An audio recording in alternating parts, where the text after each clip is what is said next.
Hello guys, আমরা চলে গিয়েছিলাম এবছরের প্রথম পুজো মণ্ডপ দেখতে।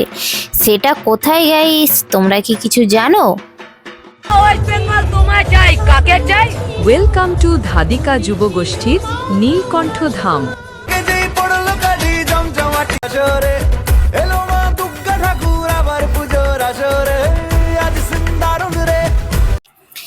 এই মণ্ডপটি গুজরাটের নীলকণ্ঠ ধামের অনুকরণে সাজানো হয়েছে। খুব সুন্দর হয়েছে, কারুকার্য আলোকসজ্জা দারুণ হয়েছে। সবাই মিলে তোমার গানে মাগো দুর্গা মা, একটু দেখো মা, বলো জয় দুর্গা মা।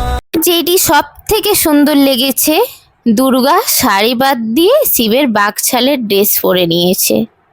একটু অন্যরকম লাগলো, কিন্তু মা দুর্গাকে খুব সুন্দর লাগছে। এখন কলিযুগে ওয়েস্টার্ন ড্রেস পরতে পরতে সবাই এখন মা দুর্গাকে ওয়েস্টার্ন ড্রেস পরিয়ে দিয়েছে। আমাদের সঙ্গে থেকো মা। চলো গাইস, আমরা বাই বাই করে বেরিয়ে পড়েছি অন্য এক পুজো মণ্ডপ দেখার জন্য। টাটা।